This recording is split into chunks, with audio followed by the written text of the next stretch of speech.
God is good, and with each day that passes brings us a day closer to the launch of Pantheon Rise of the Fallen. This is the Nathan Napalm channel, and if you are new here, please consider subscribing, especially if you're interested in Pantheon-related content on our march to launch. Today, guys, we're going to talk a little bit about this August newsletter. The first thing I want to talk about, of course, is the biggest reveal we've had so far about the extreme climates and the acclimation system in order to allow you to persevere through these extreme climates. And we got a ton of information in the August newsletter, and I want to cover it. So let's talk about everything that we know from the newsletter. So as we know from the very beginning, one of the earliest things we learned about the systems that were going to take place in Pantheon, we did learn about this climate system and about how they wanted to do this PvE and the environment part of PvE be more than simply killing mobs, but actually the environment itself,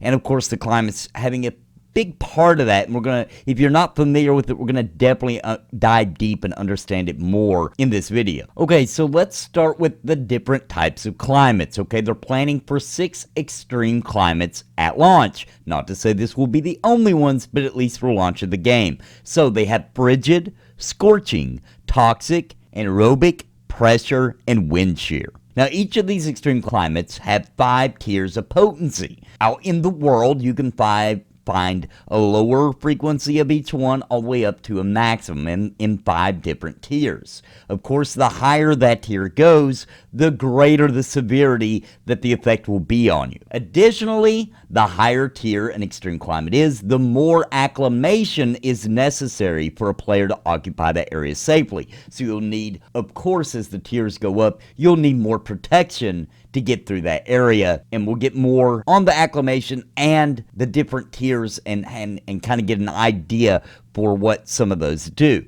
So you might experience when you enter an extreme climate. Let's talk a little bit about that first. So each one of these climates has a core of detriments that it will inflict on you. The one we got the example of the most here would be the frigid climate, but you can kind of use your imagination and figure basically some pretty much how it's going to work just based off this one good example. So just to be clear, as soon as you enter an area with this climate, and this one we're specifically talking about would be frigid, these are kind of things that will happen to you. So these are the kind of things that will happen to you immediately, and of course these things stack and get worse as they go. But alright, so the lowest tier of frigid, you will get what is called glacial pace. What this will do to you is it will decrease your movement speed, decrease your attack speed, increase casting time, and increase the cooldown time of abilities.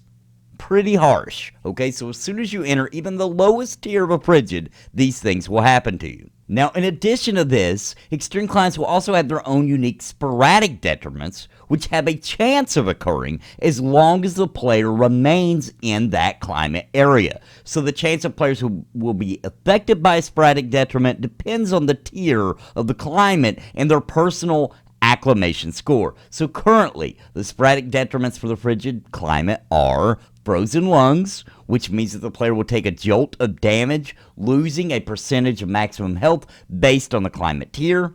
While frozen lungs is active, endurance will drain until empty and will not regenerate by natural means until frozen lungs is no longer in effect. So that's pretty detrimental, guys. Not only will you be losing your health, slowly ticking down, but also you'll drain your endurance and not be able to get it back. Unless you have potions or something like that, then your endurance is just gone.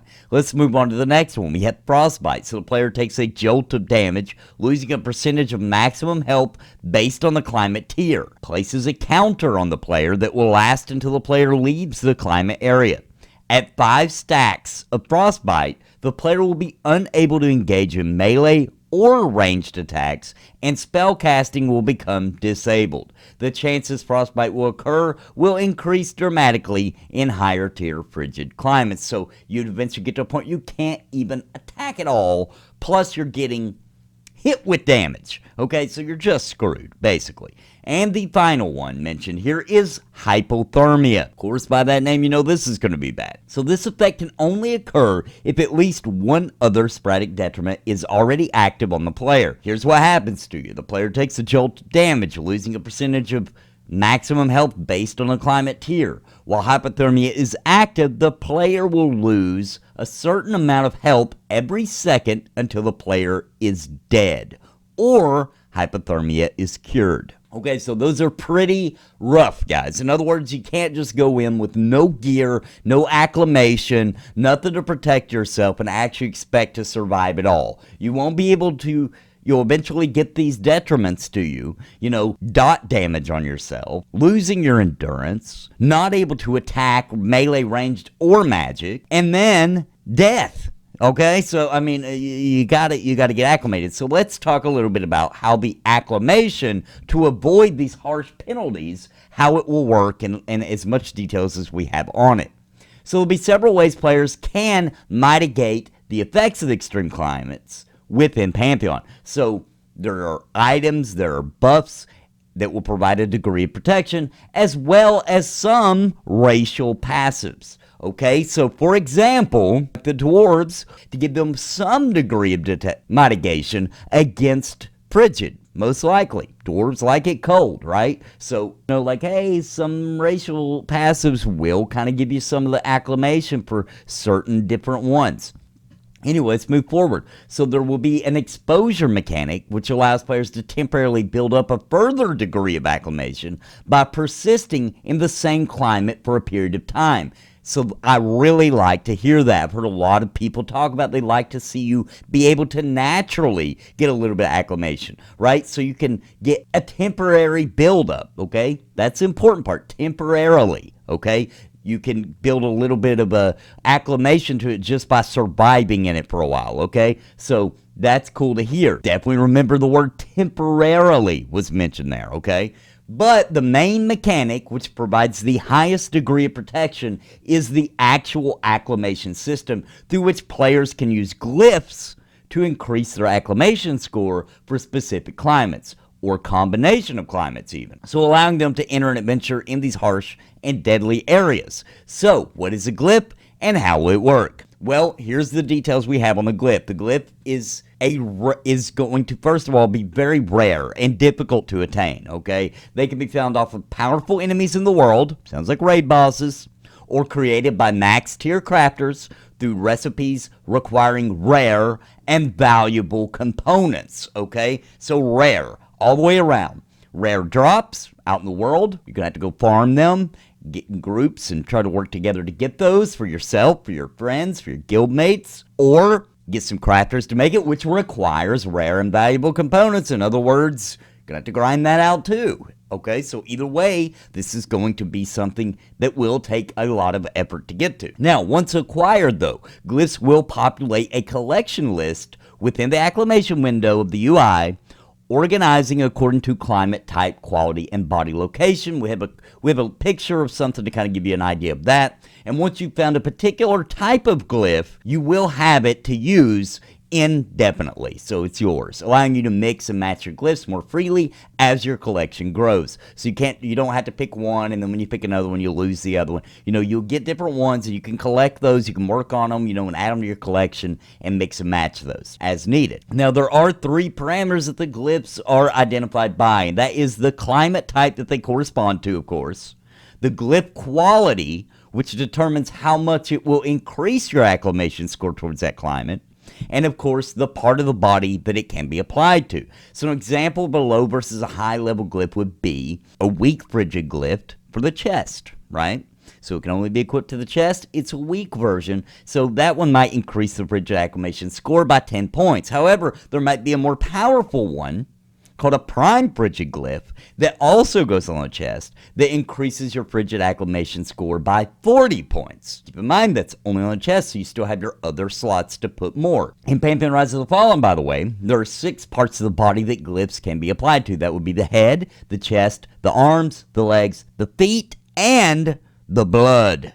Alright, so glyphs will contribute differently to that score depending on the quality of the glyph, how powerful that glyph is, such as the weak versus the prime, for example, and which part of the body they are applied to. So, different parts of the body have maximums, okay, that glyph could do. So a prime frigid glyph, the best glyph, let's say, for the head, goes up to 30 points. The chest goes up to 40 points. The arms goes up to 20 points. The legs goes up to 30 points. The feet go up to 20 points. And the blood goes all the way up to 60 points because, you know, it's your blood, man. Now, the decision of what types of glyphs you use, where to apply them, and the overall acclimation score a player needs for the various climate types is the intended strategy of the system. So that's the things they want you to think about. What types am I going to use? Where am I going to put them at?